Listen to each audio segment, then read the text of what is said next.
A Polícia Federal está avançando para prender políticos que receberam milhões do maior esquema de fraude bancária da história do Brasil.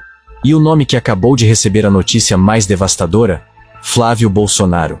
O candidato oficial do bolsonarismo para 2026 agora carrega uma bomba relógio que pode explodir sua campanha antes mesmo de começar.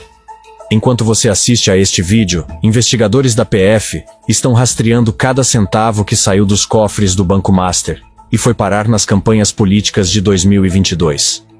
A campanha de Jair Bolsonaro recebeu 3 milhões de reais de um financiador diretamente ligado ao esquema fraudulento que desviou até 40 bilhões de reais de investidores brasileiros. E não estamos falando de especulação, estamos falando de dinheiro sujo, de operador preso tentando fugir para Dubai, de liquidação extrajudicial decretada pelo Banco Central. Mas como chegamos até aqui? Deixa eu te contar a história completa desde o começo, porque o que está acontecendo agora vai mudar completamente o cenário político de 2026. O Banco Master não era apenas mais um banco digital oferecendo CDBs com rentabilidade alta. Era uma máquina de lavar dinheiro protegida por políticos poderosos, blindada por Roberto Campos Neto no Banco Central, e que agora está desmoronando como um castelo de cartas, levando junto todos que se beneficiaram do esquema. Daniel Vorcaro, o milionário controlador do Banco Master, construiu um império bilionário vendendo um sonho. O banco oferecia aos investidores certificados de depósito bancário com taxas muito acima da média do mercado. Rentabilidade que parecia boa demais para ser verdade. Porque era. Por trás dos números bonitos, Vorcaro comandava um esquema sofisticado de carteiras fictícias de crédito, desvio de recursos públicos e operações fraudulentas com o Banco de Brasília. 1.600.000 brasileiros investiram suas economias no Master acreditando na proteção do Fundo Garantidor de Crédito. Aposentados, trabalhadores, famílias que confiaram no sistema. O que eles não sabiam era que estavam alimentando uma fraude que pode chegar a 40 bilhões de reais em prejuízos. Mas o que vem agora vai te surpreender. Em novembro de 2025, o Banco Central finalmente decretou a liquidação extrajudicial do Master, após constatar grave crise de liquidez e violações massivas às normas. A Polícia Federal agiu rápido. Vorcaro foi preso quando se preparava para fugir do país no seu jatinho particular. A vida de luxo do empresário bilionário, financiada por essa fortuna acumulada com fraude, estava prestes a acabar.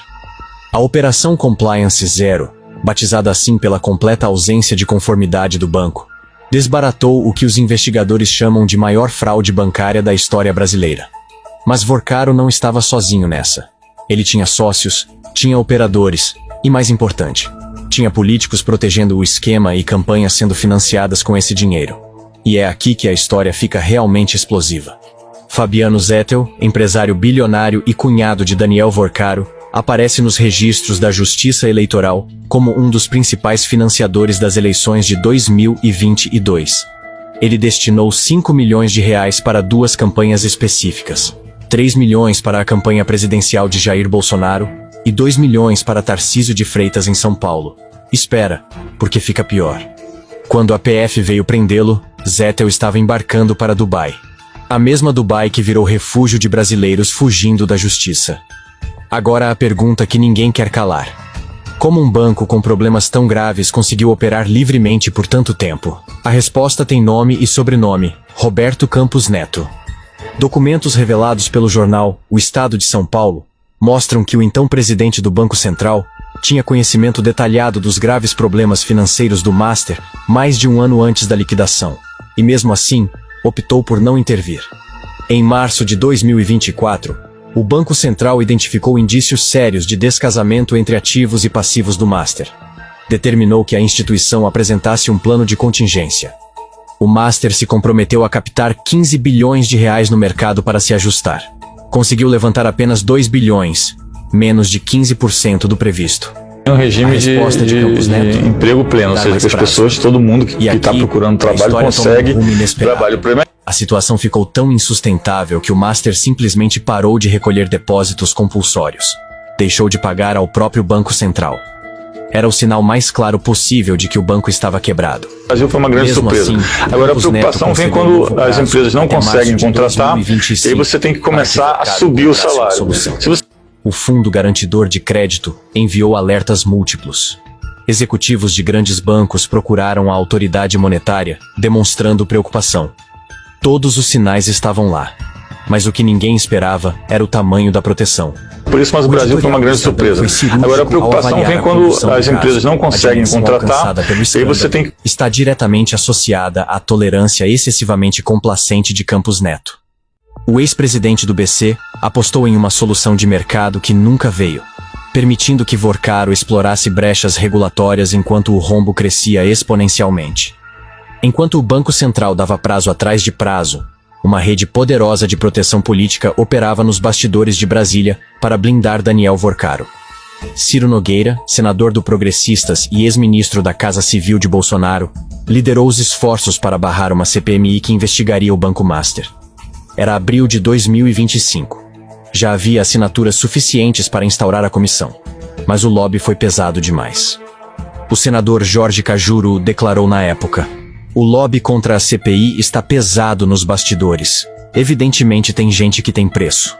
Ciro Nogueira conseguiu evitar que a investigação parlamentar avançasse.